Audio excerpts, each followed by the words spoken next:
Support WrestleTalk! Enable notifications. Hello and welcome to WrestleRamble. This is Luke Owen, I'm Ollie Davis, and today we're delving into the mailbag to ask how can we keep up with all of WWE's product and asking what happens to Braun Strowman if he loses to Brock Lesnar at No Mercy. Along with some crap gimmick fun, some fantasy booking warfare, it's a big old stew of wrestling goodness.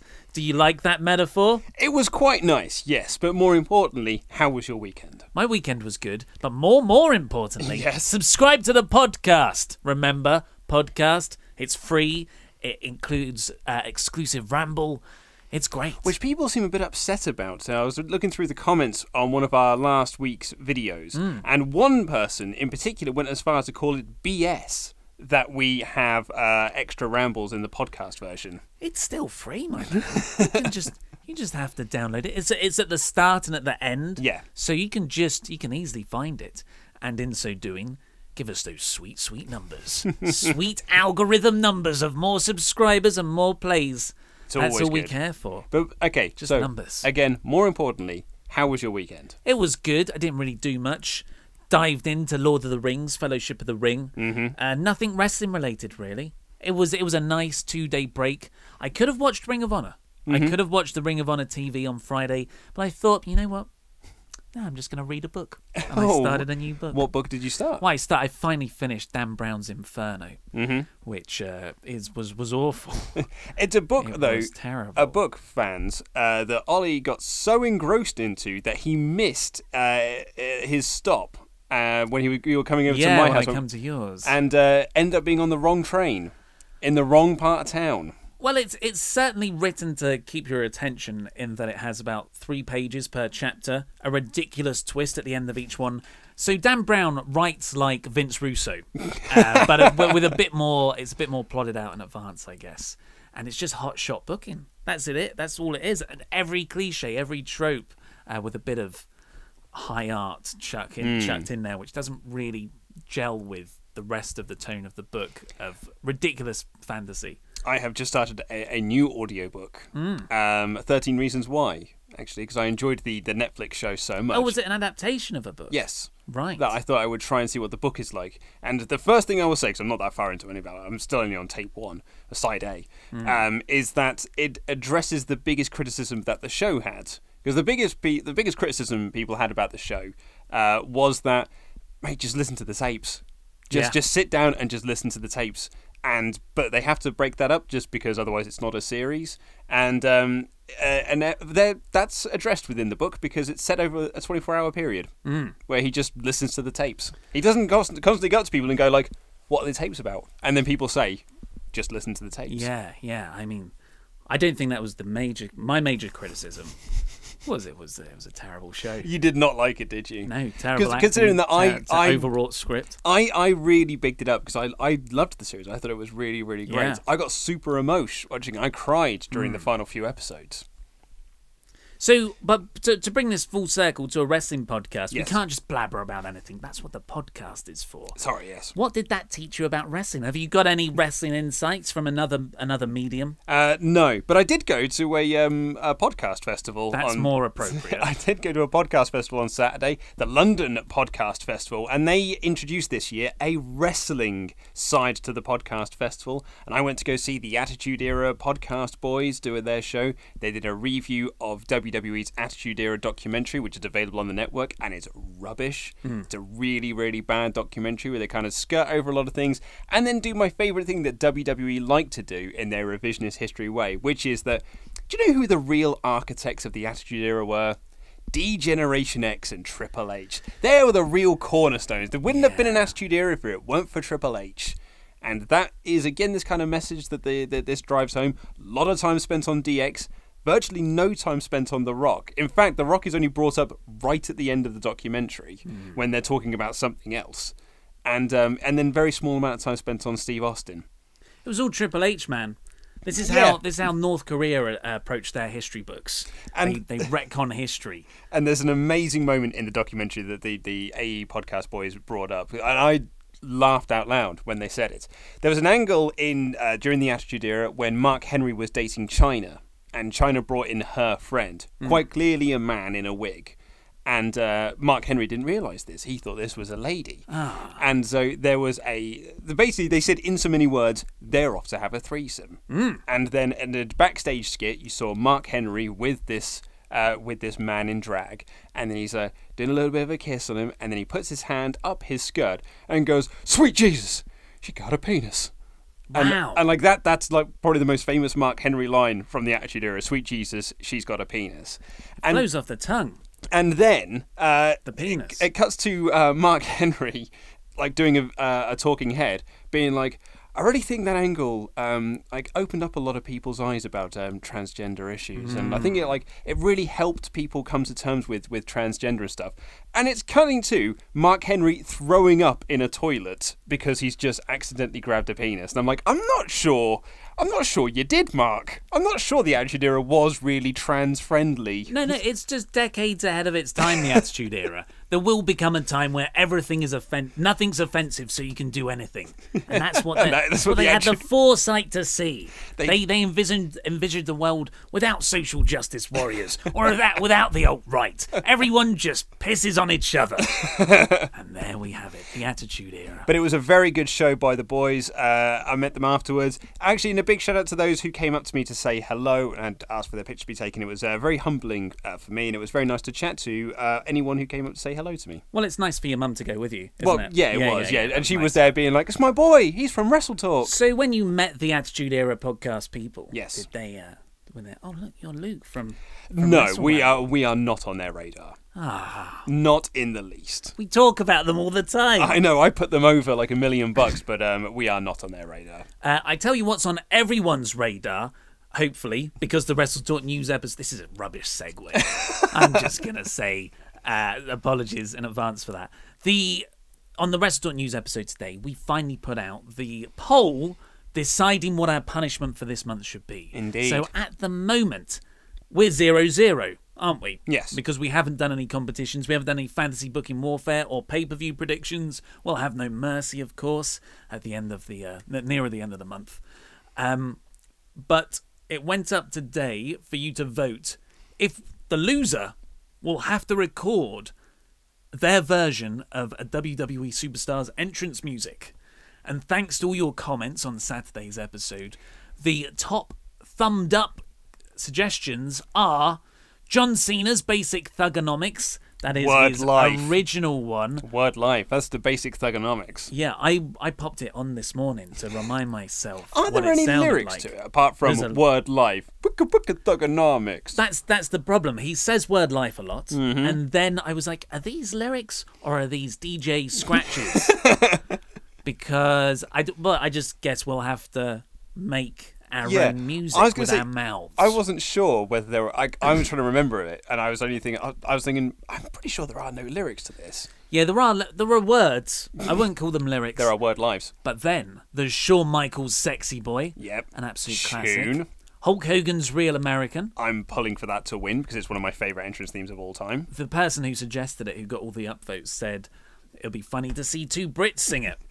And I like how we're saying this is Hulk Hogan's entrance music when really we all know it's Pat Patterson's entrance music. And then we have Enzo Amore.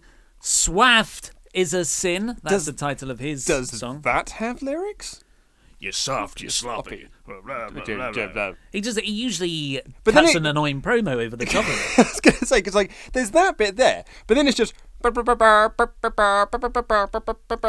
He seemed to be talking a lot in the song when I listened to it earlier. Oh, so yeah, lots of lyrics, but he likes to talk over the talky bits, doesn't he? Oh, so that's probably why you haven't heard it. And an absolute tunaroon, but a kind of ironic content to the song, given that we are quite obviously macho men. Yep. Is Sweet Nia Jesus, Jax's, we got penises. Nia Jax's I'm Not Like Most Girls. That is a stonking tune. That is a 5-star entrance theme. So if you want to vote for which one we have to do at the end of the month, go to the first WrestleTalk news for today, and there'll be a poll in there, and you can vote for which one. Which one are you pulling for? So if I had to do it, I think John Cena's Basic Thugonomics would be the funniest, but I love Sexy Boys. I mean, Sexy Boy. I love Sexy Boy. was an intended Freudian I'm slip. sure it was. But the first blow has been struck in Certainly this has, competition yeah. because on Saturday, when we put the idea for the punishment out there, we fantasy booked Shane McMahon versus Kevin Owens. 3,207 of you have voted. 62% prefer this guy to 38% over here. In all fairness, I'd have given you the vote simply for that Kevin Owens thing. I think, as I said at the time, I thought your build was a bit weak in the start, but that payoff was so worth it. It was a great payoff. Yeah, it was superior. Yeah. I like my one. I think I should have won. Should I be humble here? No, it's fine. I mean, a shout out to the Scottish kid who said hello to me on at the London Podcast Film Festival, who said that he downloaded the podcast to listen to as he came down from Scotland, who very much enjoyed my fantasy book in Warfare and then fell asleep during yours. Well, we don't know when. I think after sitting through your one, that finished him up. Just a bit tired. Of course. Yeah. So yes, the first blow has been struck. I think that was a well-earned victory by you. Should we get the Triple H pose? Yeah. So for audio listeners, we just shook hands and looked into the camera. So that's 1-0. Of course, there will be the No Mercy predictions. If I win that as well, it's over. But if you win that, then we'll have to do a decider of some sort. We will have another fantasy booking Warfare before. I don't know when No Mercy. No Mercy's not until the end of the month. Is it right? Is it right at the end of the month? Do you know what it is? It's the weekend. It's the weekend of my stag do. So that's just next weekend. Yeah, so it gives us this week. We could do another fantasy book. But they take so much work. I know, but we have to at least do three things. Otherwise, there's no best of three. I could just beat you in 2, though. Well, you could do. Right, I'll just Although, do that. as someone pointed out, if you go second, you're more likely to win. Yeah, so we'll have to see. Is that why you're pushing for a second fantasy book in Warfare? We've got some crap gimmicks for people. We've got crap gimmicks from people. From people. And for people, which are you, the listeners. Dan, the mayor of Painesville, Daniel... Dan! We'll just call him Dan, he's got a hard-to-pronounce last name, has suggested via Patreon, Mrs. 69. This is sticking with the Attitude Era Mark Henry stuff. Her finisher is Safety Fist, which is a diving fist drop. So like John Cena's 5-knuckle shuffle. Another sexy related. That is a very sexy related term. With gestures, so this is before she does the move, with the gesture that looks like she's putting a condom over her fist. Why that couldn't just be anything you put your fist into, I don't know. But she is a female viscera / sexual chocolate Mark Henry. The gimmick wouldn't work because it's 2017. Yeah, that is very much a Vince Russo gimmick of like the late 90s. Probably would have got over like a house on fire during the Attitude Era, but not so much now. So I think this. I'm reluctant to put this into the crap gimmicks Hall roster, of Fame. or the active roster, because I'm thinking because it's not a current. It wouldn't get past. Vince wouldn't entertain this idea. No, because it's too non-PG. It's 20 years too late. So, sorry, Dan, that doesn't make the crap gimmicks roster. This is a confusing one from Rocker Rollerball Beverlock. I don't get this one at all. So let's try and work through it. Yeah. Okay, so it's called, I think it's a tag team called The Glamorous Fam. Okay. Led by Big Al, Mike Al, and Cole. Yes, so that bit I get, because it's Michael Cole. Right. Yes. Okay. Cole is a very spry lad, quick and eager. His finishing move is a sweet chin music style hype-up maneuver, but whenever he runs out of the corner to... So, he's stomping the corner. Whenever he runs out of the corner to kick someone, he gets clotheslined. His finisher is basically getting clotheslined, setting up the desperate hot tag. Mike is always out of reach, though, leaning on the turnbuckle, acting all cool, while Cole always loses. Why? Here's why. I guess that's... a slapping head thing. Mike's a hand puppet. He is a hand puppet. Yeah, that's where you lose me there, Rollerball. I do apologise. I think I've got it. So, well, I get the idea that the reason why he can't tag someone in is because they're a hand puppet. But why can't he tag them in? Because you get there, and then you get a second lease of life once you put your hand into the the hand puppet. It's a completely new person. Yeah, no, I see what you're saying now. Yeah. Yeah. It's actually, do you know what? It's a bit like the King of the Ring 98. I'm going to say it might be 99. It's one of those two. Sure. I can't quite remember. But they did have a tag match between Too Much, which was the pre-Too Cool version of Too Cool, was when they were meant to be greasy heels. And Too Cool as a gimmick, they were meant to be heels as well, because you meant to, like, look at these two doofuses, these two white doofuses. But everyone was like, no, these white doofuses are hilarious. One of them does the worm. But this is when they were, like, greasy heels, and they was like had Jerry the King Lawler in their corner because of Brian Christopher. And they were feuding with Al Snow, and they had a tag match between Too Much and Al Snow and Head. Sure. And they're beating down Al Snow. He gets to the corner, and he tags in Head, and then essentially just gets up and runs wild using Head on Too Much. The humorous ends this match. I don't know if you recall how the match ends. I do not. So the end of the match is that they take Al Snow out of the ring, and then Jerry Lawler slides something into Brian Christopher, and he puts it down in front of Head, covers it, and the ref counts 3 because he slid in a bottle of Head and Shoulders, which he put under Head. So now the shoulders are being pinned to the mat. Oh, that's really smart. And then you just got Isn't Brian. that too nuanced though for a? Well, yeah, they had to put it over on commentary, and then you got Brian Christopher just running around going like, the head had shoulders, he had shoulders. Oh wow. Okay. So I think that's the sort of, like, your version of it is that he would go and grab the hand puppet and then get a new lease of life. Yeah. Almost like I'm thinking like a Mr. Flibbles from Red Dwarf. Sure. In which case, if that's the case, that's a gimmick I can get behind. Yeah, I'm thinking of the Batman villain. Is he called the Ventriloquist? Is it that simple? He's got a creepy. But the idea is from the animated series or from the comics. He's in the comics at the moment. He was just in a Tom King story. But the idea is because he's got such a damaged psyche that he genuinely does get another resurgence. He's this really super confident puppet, but he's a cowering man behind the puppet. The puppet controls him. Yeah, that's the one who cuts all the promos. So you know what? I'm getting behind the gimmick. Your version, I'm totally getting behind. I'm getting behind the gimmick, fully aware that I wouldn't like the gimmick, which is what a crap gimmick is. This could happen. I'm thinking because it kind of fits in with Vince's not Mike Knox, Festus. That whole thing when the bell rings is a different person. Yep. And it's kind of a mixture of that mentality and Santino's Cobra. Yep. Where he gets the deadly Cobra on his hand. Oh, I'm kind of.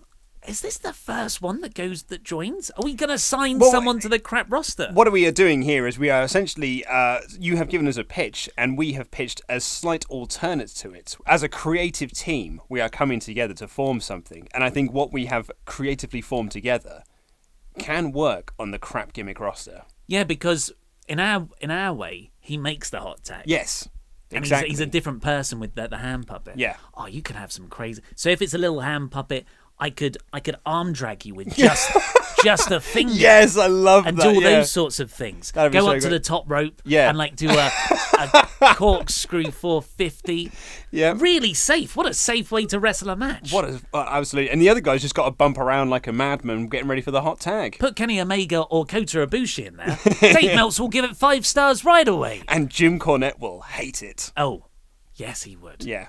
So, I mean, because when we started the crap gimmick roster a couple of weeks ago, we just thought it would be a one-off thing, but people really love it and send in loads of suggestions. This is the first one I've thought maybe this is. Yeah. This is the one. This could be the one. I think we can put this, and I can. But should we put it out to the? Well, I mean, yeah, but we're the Vince McMahon in this. We are the Vince, but we need to test it with the crowd. Okay, well, yeah, we'll put it out for a couple of matches, and we'll see what the crowd response is. Yeah, and see if it gets over. Yeah, see if it gets over. But it's not meant to get over. Oh, I don't know how this works.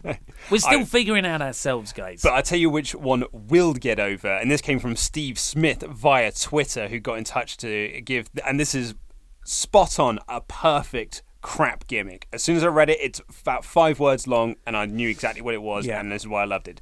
Jack the Lumberjack, he brings a log to the ring, his finisher is the double axe handle. That's a crap gimmick. That is a crap gimmick. It is a crap gimmick. Why do you love it so much? Because that is a perfectly crap gimmick of just like, it's the Bruce Pritchard gag of boxer gimmicks. Of just like, we have all these ideas, we just pick one out and says like, hey, you're this guy.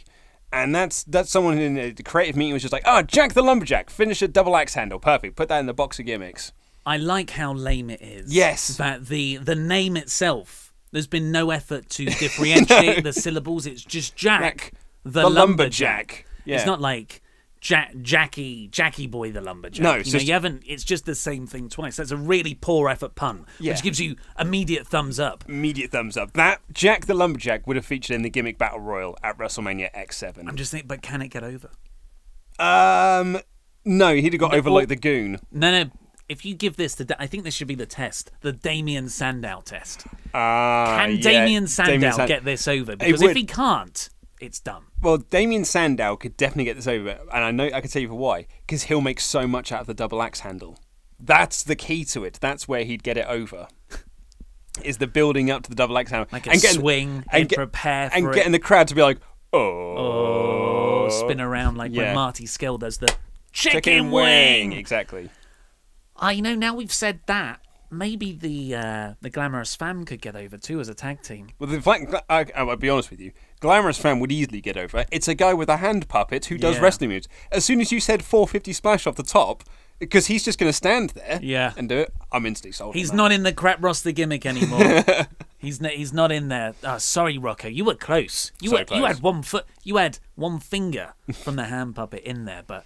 No, he got over with us. We still don't quite know how this works, though, because that to me is still a crap gimmick and belongs on the crap gimmick roster. No, it's got to be genuinely crap. Okay, fair enough. Yeah. See, I think as you and I appreciate different things in wrestling, but I appreciate a crap gimmick. I think Jack the Lumberjack. I can't see me enjoying it. It's because you like. I can't you are see the Jim crowd Cornette of this conversation. I can't see the crowd getting into it either. It's like if you gave Jack the Lumberjack as a gimmick to Kenny Omega. That would not get over. That would be horrible. Mm-hmm. I don't know. What do you think? Do you think it goes in? I love it. You want to sign Jack? I'd sign Jack the Lumberjack. I think that is a perfect crap gimmick. I'm just thinking if he does get it over and he builds up the double axe handle finish, that could be good. I don't know. Do you want to sign him? Is this the first sign? I'm going to sign him.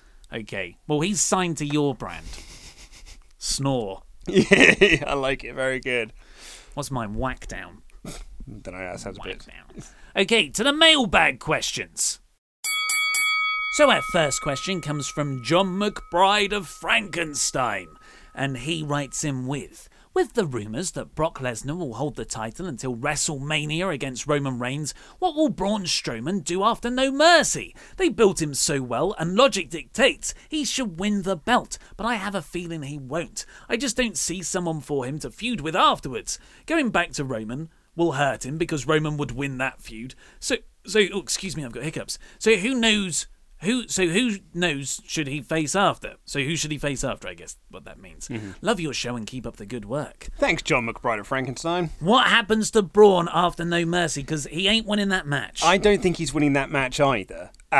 Spoilers for the prediction show when that comes in a couple of weeks. And you've actually written down some good suggestions here, because I was also struggling with this. My first thought, and this is hilarious, how short-term my memory is. My first thought was like, I'll put him in a feud with Roman Reigns. And then I thought, we've literally just had that, and it was on for months as well. So actually, yeah, that was a terrible idea. But I like the last one you've got on your list here. Should we go through them? Yes. I've written down 4 names. Now, my first one is Undertaker.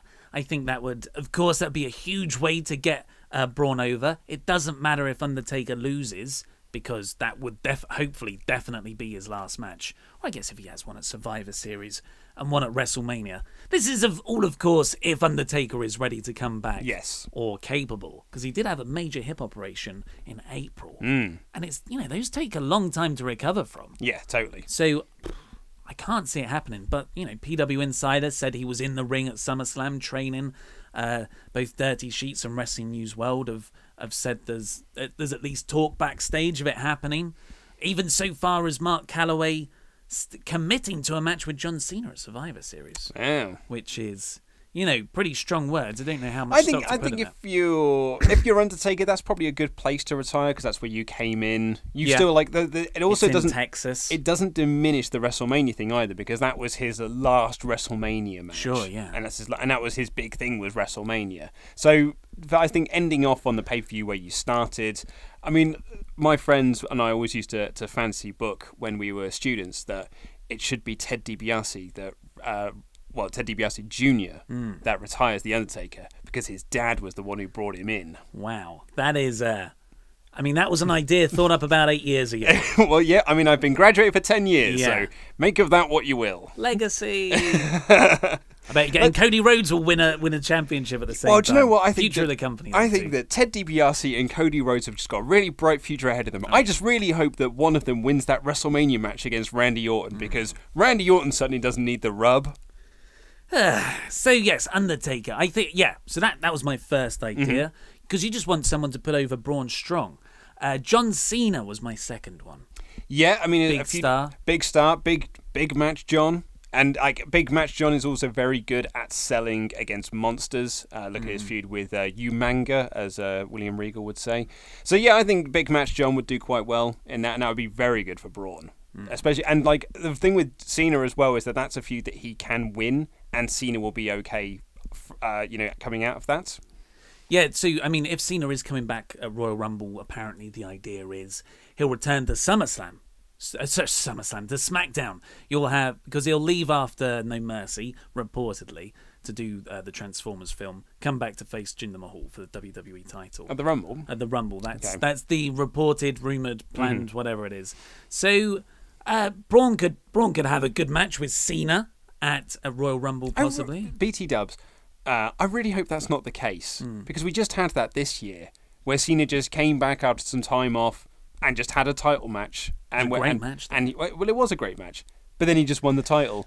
And then he dropped it 2 weeks later. Yeah. It's a bit rubbish. That was a dark time. But then I've written down here, and this is probably my favourite from a match quality perspective, and that's Samoa Joe.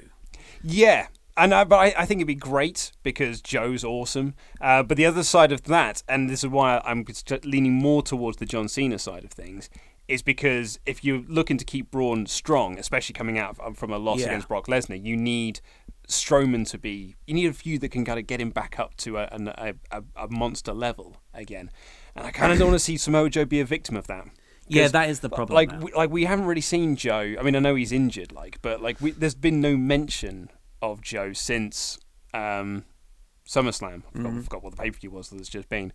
So I think that using Joe as a victim to get Braun over is damaging to Joe, and there's so much more leverage, so much more mileage to get out of Joe just before that. Yeah, definitely. It's both their time to rise. You don't want one's rise to come at the expense of another. No. But I just indulge me for a moment. Oh, absolutely. You've got Braun Strowman, he's a guy that likes to kick ass, and you've got Samoa Joe, a guy that likes to kick ass. Both heels, but both badass heels that the crowd are willing to cheer for. I completely agree. And they could just go in there and have a really good super heavyweight clash with some crazy spots. I would love to see that, but you are right, now is not the right time. Now, from a character perspective, apart from the Undertaker idea, but that's probably not going to happen at all, is Bray Wyatt.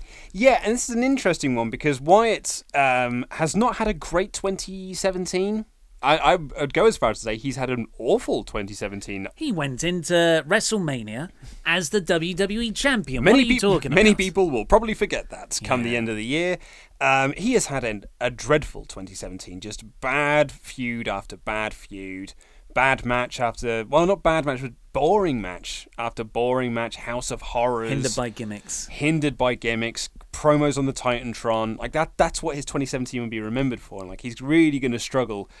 So he is someone that you could use because WWE see him as having star power to get Braun back up there. And he could be someone who is expendable for Braun to win.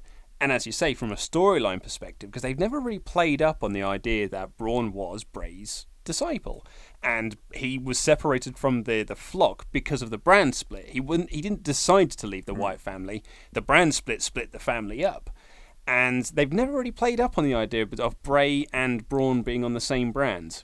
Which, I mean, WWE continuity is, I suppose. Yeah. Well, there was a really nice moment at Survivor Series. I was always hoping Yes, around yeah, there was, 2016 last year you had Luke and Bray and Randy on one side on the SmackDown side, and Braun Strowman was on the Raw side, and I thought, maybe the Wyatt family is stronger than the brand split, and they'll all unite together to take out everyone eventually. Turns out that spot went to the Shield, but they never... There was a moment when Braun said in that build, I'm not on anyone's team, I'm on my team. And I thought that was the clearest cut. He's not a Wyatt family member anymore. And he never was addressed as such since.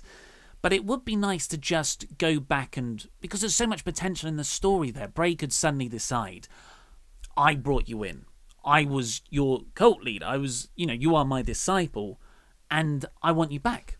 You're mine again now. Yeah. And Braun's like, well, I'm not going to do that. It's just... It'd have to be a very sensitively written storyline to not make Braun look like a minor. You wouldn't want him slipping under Bray's spell at all ever again. It'd be difficult to keep them the same level still, but I think if you manage to make that work, that's the most rewarding story that gets Braun over more in the long run. I agree. So there's like a sliding scale of stuff there. You've got Taker and Cena would have the most benefit for Braun to put on that the fist finisher again, and then Samoa Joe would have the best match, but it just wouldn't work out. Someone would have to lose there. But Bray Wyatt's probably the best option. I think Bray Wyatt is the best option as well in that. And actually, it's funny, if I was on Friday while I was writing, I was working from home on Friday. I didn't have to come into the studio. I was watching the WWE Network collection, The Destruction of the Shield, which basically just collects all of their best moments and their best matches, and they had the Wyatts versus Shield match from the Elimination Chamber, so good. 2000, whatever it was.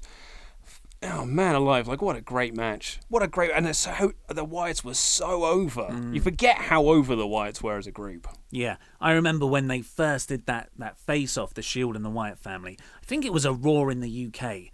That I might be wrong though, but a few times in recent memory has the hard cam actually shook. Actually started to shake because the crowd are on their feet going nuts. And at the Elimination Chamber match, as soon as they both stepped into the ring, there was an instant "This is awesome" chant. Yeah, and it only went up from that. The crowd were rabid throughout. It was awesome, and it was awesome. It was awesome. Sometimes that's like the crowd are chanting "This is awesome" when it's not. But that was genuinely awesome from the moment they all started facing off. Oh, such a Bray Wyatt mark back then. Yeah, and I remember going, Eric Rowan's a good wrestler. And even he was very impressive in that match. Yeah. Next up, we have Phil Stopford, Britain's next top model, no least, who has gone in touch to contribute to something we talked about last week or the week before. And it was about the NXT crowd. And one of our viewers, Karen Peterson, I think, she complained about the NXT crowd. Well, we complained about the NXT crowd, and she defended There's a them. long story there. But you can go back to the message. You can go back to the video and check that out. But she said at one point in the crowd there was a college student, she thinks, that shouted in a match with Peyton Royce in, "Peyton, show us your penis." Yeah. Like Mark Henry. Very insulting, not very nice at all. But we misread it because it was P and the stars out. We thought, oh my god, they said the P word for a lady part. Like a cat. Which would have been, I thought that would have been more mortifying. But to stop us from mansplaining, we have the perspective of Phil Stopford's wife lady or partner. girlfriend. We just say lady partner. He literally says lady partner. So Phil writes, I've just asked my lady partner about that shout directed at Peyton at an NXT taping, and she thinks that having that complete wanker, we can say that, shouting, "Show us your penis," is a lot worse than "Show us your cat. The reason being that shouting cat is juvenile and idiotic, but doesn't say she's so ugly she looks like a bloke. Either way, the knobhead should have been thrown out. Well, that much we can all agree on. That bloke is a knobhead. Hear, hear. Hear, hear. He was a knobhead. I'm not even going to broach that because I'm just going to annoy someone. So, finally, we have the Mayor of Painesville, Dan. Yet again, because he's a Patreon man. Yeah, these questions and comments do come from our Patreon backers. If you are one of our Patreon backers, you get a question front-lined into the WrestleRamble mailbag. Because we get a lot of emails. Yeah. And we love them all. Love every single one of them. But Dan writes, how do you guys manage to watch WWE's weekly content without losing too much time? It's always a struggle for me when you have to stay up early and get home late because of work. I had to get rid of watching 205 Live because it became so much WWE in recent months. I couldn't handle it anymore. Of course I could watch it later on, but with all these spoilers and WrestleRamble reviews to be watched, nice work. It's pretty hard. Currently I'm watching the German broadcast of Raw and SmackDown between 10 and midnight. Raw was shortened to 2 hours here. Lucky. Ah, wow, what a dream. It airs on Wednesday and Thursdays, a solution I'm not really satisfied with either. Please tell me how you watch Raw, SmackDown, NXT, 205 Live and pay-per-views without having large parts of your everyday life be taken away. Oh my god, you even watch Japanese and British wrestling on a weekly basis. What is your trick? Wireless headphones? What's your solution? Because I think you actually watch more wrestling than I do, because I still haven't really got around to watching Ring of Honor on a weekly basis, and also you watch New Japan as well.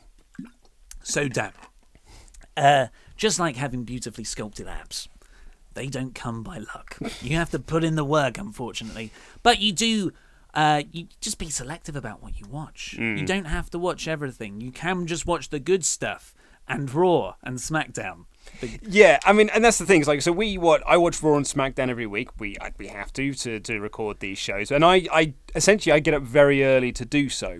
So I get up at 5 a.m. on a Tuesday morning to watch Raw, so I can get Raw done and write up my notes before I come into the studio. SmackDown a bit later than that because it's a shorter show. And then NXT I watch while I'm in studio, while I'm writing, I'm doing news videos. So I kind of have NXT on in the background, watching it. But I don't bother with 205 Live, only because the WWE Network doesn't really give me a reason to watch 205 Live. I know we have a fan who watches these shows that keeps begging us to watch it, but I'm pretty sure we're never going to get around to watching that on a weekly basis. And the Mae Young Classic was another one I kind of sort of had to... I had to watch while I was in studio, so that I could kind of ingest then. So in answer to your question of how do you do it without ruining too much of your daily life, I suppose we're lucky in that we work talking about wrestling, so we can watch wrestling at work. That's your tip. Get a job in a wrestling channel. Yeah, exactly. That's what you need to do. But the better answer is just to be selective, I think, with what you watch. And in fairness, at the moment, you don't even have to watch SmackDown on a weekly basis. That show's not really giving you much of a reason. Tune in for like this week's one because it's a bigger show, but anything else? I don't think so, mate. Yeah, so you have the ability to watch stuff in the background. I can't do that. I've always got tunnel vision. I'm either doing this thing or I'm doing that thing. I hate having stuff on in the background. Can't even listen to music with lyrics. It has to be lyricless music when I write. So yeah, I guess my week looks like Raw, SmackDown. You watch live broadcasts, which are going to have adverts in. So I guess one way around that would be to find something or record something where you can skip the adverts. You immediately save half an hour to 45 minutes there. Although he's already down to a 2-hour version of it. Yeah, that's nice. But nice. I wouldn't want that because you're missing an hour of Raw there. Although, like, that does sound very nice. I don't like the idea of missing stuff. You can watch YouTube, so WWE upload those YouTube clips. The other stuff to watch, just drop 205 Live because it doesn't really affect larger continuity. NXT's worth watching. Yep. So there's a lunch break right there. That's a nice 50-minute show, but they do over an hour. So there's your lunch break. I always watch Ring of Honor's TV Friday evening with a pizza when I can. And New Japan I often watch Saturday, Sunday morning, depending when it was on. Although we just watched the main event of Destruction in Fukushima. We certainly did, yes. With Michael Elgin and Minoru Suzuki, which was okay. It was a completely overbooked schmoz, and I quite enjoyed it. Yeah, with the New Japan stuff, to get into Japanese wrestling, they only run major shows. Like, their TV's a bit strange from what I can work out. And anything that says Road 2... don't watch it because it's like a house show. It doesn't really have anything that furthers storylines or big cool matches. It's just loads of tags. So Cage Side Seats do a really good breakdown of what's worth watching on New Japan. They'll give you like ratings. Like 1 is miss, 3's this is really good, you should try and watch it, 5's like this is unmissable, you need to see it. And if you go on there and you go, oh, I should watch these matches, go on to New Japan World and just work your way through the card and watch those matches. That's how I do it, because their cards are really long. 3.5, 4 hours. Wrestle Kingdom's like 20 days. Yeah, they are long shows. So that's the way to do it. And then if you just hear of a match here and there, like a Progress or an Evolve, just try and watch that. Just individual matches. That's a way to do it. That is a good way to do it, yeah. It's to see what people are talking about and just try and locate those individual matches themselves. Like, I do that with Stardom when I can. People will talk about like a certain match and I'll be like, okay, cool, I'll try and find that on YouTube or somewhere. In fact, 205 Live, you can just watch in GIFs. I can see most of 205 Live in streamable links posted to Reddit. Yeah, pretty much. I mean, I didn't even get results for 205 Live because they never talk about it on Raw. Well, that's all we've got time for today, though, so please click the videos that have just appeared over Luke's face to catch up with the latest WrestleTalk news or WrestleRamble. Support WrestleTalk on Patreon and subscribe to both this YouTube channel and the podcast. This has been Luke Owen. I've been Oli Davis, and that was Rambling.